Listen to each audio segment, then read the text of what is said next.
ناظرین، تخلیق کائنات میں سب سے پہلے اللہ پاک نے کس چیز کو پیدا کیا؟ ام القریٰ کیا ہے؟ اور سورج چاند ستاروں کا ڈائیگرام کتنا ہے؟ اور ساتوں آسمانوں کے رنگ اور ان کے نام؟ بیل کیوں آسمان کی طرف منہ نہیں کرتا؟ مد و جزر کیا ہے؟ جنات کے باپ کا نام کیا ہے؟ شیطان کا آسمانوں میں کیا نام تھا؟ اور آدم علیہ السلام کو آدم کیوں کہا جاتا ہے؟ ان سب باتوں کا جواب آج ہم اس ویڈیو میں لیں گے، تو آپ سے گزارش ہے کہ اس ویڈیو کو اینڈ تک ضرور دیکھیے گا۔ آپ دیکھ رہے ہیں میرا یوٹیوب چینل اسلام.h۔ حضرت محمد صلی اللہ علیہ وسلم فرماتے ہیں کہ میں علم کا شہر ہوں اور علی اس کا دروازہ ہے، اور اللہ تبارک و تعالیٰ نے حضرت علی رضی اللہ تعالیٰ عنہ کو دنیا کے علوم سے نوازا۔ حضرت علی رضی اللہ تعالیٰ عنہ کی ذات گرامی ایک پوشیدہ حقیقت ہے جسے آج تک کوئی نہیں جان سکا۔ حضرت علی رضی اللہ تعالیٰ عنہ دارالعلوم ہیں۔ کائنات کی تمام رازوں اور حقائق سے اللہ تعالیٰ نے حضرت علی رضی اللہ تعالیٰ عنہ کو آشنا کر دیا۔ حضرت علی رضی اللہ تعالیٰ عنہ جب بھی محفل میں تشریف فرما ہوتے تو لوگوں کو اجازت دیتے اور فرماتے، اے لوگو، اگر تمہیں کسی معاملے میں رہنمائی چاہیے تو مجھ سے سوال کرو۔ ایک مرتبہ حضرت علی رضی اللہ تعالیٰ عنہ مسجد میں تشریف فرما تھے کہ مسجد کے مجمع میں ایک شام سے آیا ہوا مسافر بھی تھا۔ نہایت ادب اور احترام سے کھڑا ہوا اور عرض کی، اے امیر المومنین، مجھے کچھ سوالات میں تشویش ہے۔ میں یہاں آپ کی موجودگی کا سن کر آپ سے چند سوالات کے بارے میں جاننے کے لیے آیا ہوں۔ میں آپ سے ان کے متعلق درست معلومات چاہتا ہوں۔ حضرت علی رضی اللہ تعالیٰ عنہ نے جواب دیا، اگر تم سوالات پوچھنا چاہتے ہو تو پوچھو، اور اگر ضد بازی یا بحث کا ارادہ رکھتے ہو تو محفل کے آداب کو دیکھو اور خاموشی سے بیٹھ جاؤ۔ یہ مکالمہ سن کر مجمع میں موجود تمام لوگ آپ کی طرف متوجہ ہو گئے۔ اس شخص نے حضرت علی رضی اللہ تعالیٰ عنہ سے سوالات کا آغاز کیا اور کہنے لگا، اے امیر المومنین، مجھے یہ بتائیے کہ تخلیق کائنات میں اللہ تعالیٰ نے سب سے پہلے کس چیز کو تخلیق کیا؟ آپ فرمانے لگے، اللہ تعالیٰ نے سب سے پہلے نور کو پیدا کیا۔ اس نے سوال کیا، زمین اور پہاڑ کو کس چیز سے بنایا؟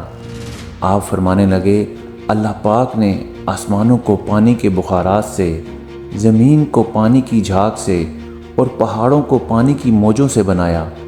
پھر اس نے سوال کیا، مجھے بتائیے کہ مکہ کو ام القریٰ کیوں کہا جاتا ہے؟ آپ نے فرمایا، ام القریٰ کے معنی ہیں ہر ترتیب کی ماں، کیونکہ زمین کی ہر چیز اس کے نیچے سے بچھائی گئی، اس لیے عرب کے شہر مکہ جہاں بیت اللہ شریف ہے اسے ام القریٰ کہا جاتا ہے۔ اس آدمی نے اگلا سوال کیا، زمین کے اوپر کے آسمانوں کو کس چیز سے پیدا کیا گیا؟ آپ نے جواب دیا، رکی ہوئی فوج سے۔ پھر اس نے عرض کی، اے امیر المومنین، سورج اور چاند کا طول و عریض یعنی ڈایامیٹر کتنا ہے؟ آپ نے جواب دیا، 900 فرسخ ضرب 900 فرسخ۔ فرسخ فارسی زبان کا لفظ ہے اور ایک فرسخ میں 10 کلومیٹر یا 6.21 میں لمبائی گنی جاتی ہے۔ اس نے اگلا سوال کیا، ستارے کا طول و عریض کتنا ہے؟ آپ نے جواب دیا، 12 فرسخ ضرب 12 فرسخ۔ اس اجنبی نے نہایت ادب سے درخواست کی، یا امیر المومنین، جیسا کہ قرآن کریم میں 7 آسمانوں کا ذکر آیا ہے، آپ ہمیں ان 7 آسمانوں کے نام اور ان کے رنگ بیان کر دیجئے۔ آپ نے فرمایا، جو آسمان زمین کے اوپر ہے اس کا نام رفیع ہے اور وہ پانی کے بخارات اور دھوئیں سے بنا ہوا ہے، اور دوسرے آسمان کا نام زوم ہے اور اس کا رنگ تانبے جیسا، تیسرے آسمان کا نام مودوم ہے اور اس میں ملے جلے رنگ شامل ہیں، چوتھے آسمان کا نام ارفلون ہے اور اس کی رنگت چاندی جیسی ہے، پانچویں آسمان کا نام ہیون ہے اور اس کی رنگت سونے جیسی ہے، چھٹے آسمان کا نام عروس ہے اور وہ سبز یاقوت کا بنا ہوا ہے، ساتویں آسمان کا نام اجما ہے اور وہ سفید موتیوں سے بنا ہوا ہے۔ اس آدمی نے اگلا حیرت انگیز سوال کیا، بولا اے علی مجھے یہ بتائیے کہ بیل واحد جانور ہے جو کبھی بھی آسمان کی جانب اپنا سر نہیں اٹھاتا، ایسا کیوں ہے؟ آپ نے جواب دیا جب سے قوم بنی اسرائیل نے گوسلا کی پوجا کی تھی تب ہی سے بیل شرم کے مارے آسمان کی طرف سر نہیں اٹھاتا۔ گوسلا ایک سنہری رنگ کا پتھر یا بیل کا بچھڑا تھا جسے موسیٰ علیہ السلام کے دور میں سامری جادوگر نے اپنے جادو اور مہارت سے بولنے اور حرکت کرنے کی طاقت دی، اور موسیٰ علیہ السلام کی غیر موجودگی میں بنی اسرائیل اس بچھڑے کی پوجا کیا کرتی تھی۔ مجمع میں موجود سبھی لوگ حضرت علی رضی اللہ تعالیٰ عنہ کی حاضر جوابی اور علمی قابلیت سے بہت متاثر ہو رہے تھے۔ شام سے آئے ہوئے مسافر نے اگلا سوال پوچھا، اے امیر المومنین، وہ کون سے نبی تھے جنہوں نے ایک ہی وقت میں 2 بہنوں سے شادی کی تھی؟ آپ فرمانے لگے وہ یعقوب بن اسحاق علیہ السلام تھے۔ انہوں نے ایک ہی وقت میں 2 سگی بہنوں ہبہ اور راحیل سے نکاح کیا تھا، لیکن اس کے بعد اللہ تعالیٰ نے ایک وقت میں 2 بہنوں کے ساتھ نکاح کرنے کو اسلام میں حرام قرار دے دیا۔ شامی نے اگلا سوال پوچھا، مد و جزر کیا چیز ہے؟ آپ نے جواب دیا، اللہ پاک نے سمندروں پر ایک فرشتہ مقرر کر رکھا ہے، جب وہ سمندر کے پانی میں اپنا پاؤں رکھتا ہے تو مد پیدا ہوتا ہے، اور جب پاؤں نکالتا ہے تو جزر پیدا ہوتا ہے۔ مد و جزر سمندر کے پانی کا خود بخود بلند ہونے اور کم ہونے کے عمل کو کہتے ہیں۔ اس آدمی نے اگلا سوال کیا، حضرت یہ بتائیے جنات کا باپ کون ہے اور اللہ تعالیٰ نے جنات کی طرف کس نبی کو مبعوث کیا؟ امیر المومنین نے فرمایا، جنات کے جد اعلیٰ کا نام شومان ہے، اور اسے اللہ پاک نے آگ کے شعلے سے پیدا کیا تھا، اور اللہ تعالیٰ نے جنات کی طرف ایک نبی کو مبعوث فرمایا، ان کا اسم گرامی یوسف تھا، جنہوں نے جنات کو اللہ پاک کی عبادت کی دعوت دی، لیکن انہوں نے اسی نبی کو قتل کر دیا۔ اس شخص نے دوبارہ دریافت کیا کہ ابلیس کا آسمانوں میں کیا نام تھا؟ حضرت علی رضی اللہ تعالی عنہ نے جواب دیا، حرس۔ پھر اس نے پوچھا کہ آدم علیہ السلام کا نام آدم کیوں رکھا گیا اور انہوں نے کتنی عمر پائی؟ آپ نے فرمایا، کیونکہ وہ عدیم و عریض یعنی نایاب قسم کی مٹی کی کھال سے بنائے گئے تھے، اس لیے ان کا نام آدم رکھا گیا، اور انہوں نے 900 سال عمر پائی۔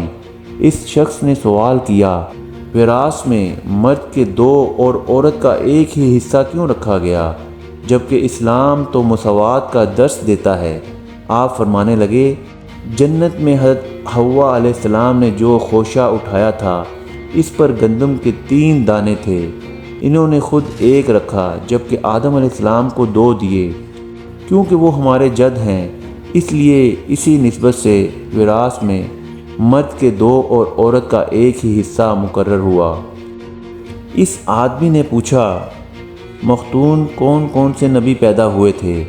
آپ فرمانے لگے، اللہ پاک نے آدم علیہ السلام اور ان کے بیٹے شیس علیہ السلام اور حضرت ادریس علیہ السلام اور حضرت نوح علیہ السلام اور حضرت داؤد علیہ السلام اور حضرت سلمان علیہ السلام، حضرت لوط علیہ السلام، حضرت اسماعیل علیہ السلام اور حضرت موسیٰ علیہ السلام، حضرت عیسیٰ علیہ السلام اور حضرت محمد صلی اللہ علیہ وسلم کو مختون پیدا فرمایا تھا۔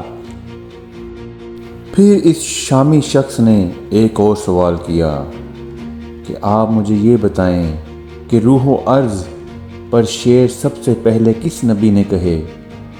آپ نے جواب دیا، حضرت آدم علیہ السلام نے۔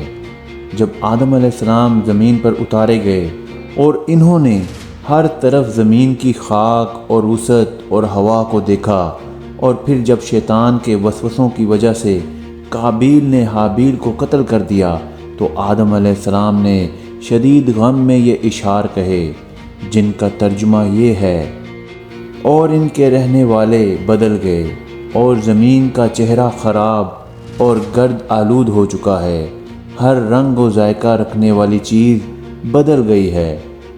خوبصورت چہرے کی بشاشت ماند پڑ گئی ہے۔ میں اپنے طلوع حیات کو باعث غم سمجھتا ہوں، اور کیا زندگی کے خاتمے کی وجہ سے مجھے چین مل سکے گا؟ میں آنسو آخر کیوں نہ بہاؤں، کیونکہ حابیل قبر میں مدفون ہو چکا ہے اور قابیل نے اپنے بھائی کو قتل کر ڈالا، اور اے غم و حسرت کے سامنا سلونا بیٹا گم ہو گیا ہے۔ جب آدم علیہ السلام نے اشار پڑھے تو ابلیس نے جواب دیا، تو شہر اور شہر والوں سے دور ہو جا، میری وجہ سے آپ جنت سے نکالے گئے، جہاں آپ اپنی زوجہ کے ساتھ سکون اور آرام سے رہتے تھے، اور دنیا کی تکلیف سے آپ کا دل آزاد تھا، لیکن میرے فریب اور مکر سے بچ نہ سکے، اور آپ سے قیمتی سرمایہ دور ہو گیا۔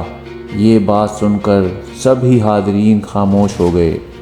پھر وہ شام کا اجنبی شخص بولا، اے امیر المومنین، حضرت آدم علیہ السلام جنت سے نکالے جانے کے غم میں کتنا روئے؟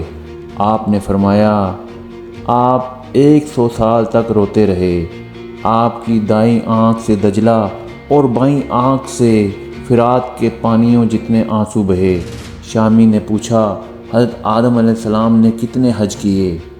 آپ نے جواب دیا، 70 حج پیدل چل کر کیے۔ جب وہ پہلا حج کرنے کے لیے گئے تو ایک لٹورا ان کے ساتھ تھا جو انہیں راستے میں پانی کے مقامات کی رہنمائی کرتا تھا۔ یہ ایک پرندہ ہے جو ان کے ساتھ جنت سے آیا تھا، اس لیے لٹورا اور خطاف کے کھانے سے منع کیا گیا ہے، جبکہ خطاف ابابیل کی ایک نسل ہے۔ شامی نے سوال کیا، خطاف اپنے پاؤں پر کیوں نہیں چلتا؟ علی رضی اللہ تعالیٰ عنہ نے جواب دیا، خطاف نے 40 سال تک بیت المقدس کا طواف کیا اور اس کا نوحہ کرتا رہا۔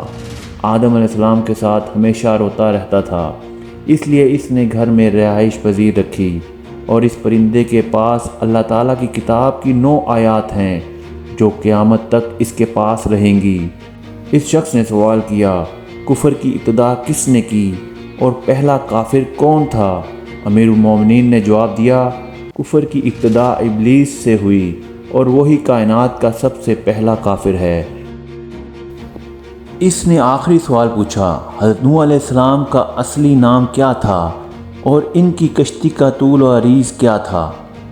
آپ نے جواب دیا، نوح علیہ السلام کا اصل نام سکن تھا، اور انہیں نوح کہنے کی وجہ یہ کہ انہوں نے 950 برس تک قوم پر نوحہ کیا تھا، اور ان کی کشتی کا طول 800 ہاتھ اور عرض 500 ہاتھ، اور سیدھا زمین سے اس کی بلندی 80 ہاتھ تھی۔ تو یہ تھے حضرت علی رضی اللہ تعالیٰ عنہ سے اس شامی کے چند عجیب و غریب سوالات۔ وآخر دعوانا ان الحمد للہ رب العالمین۔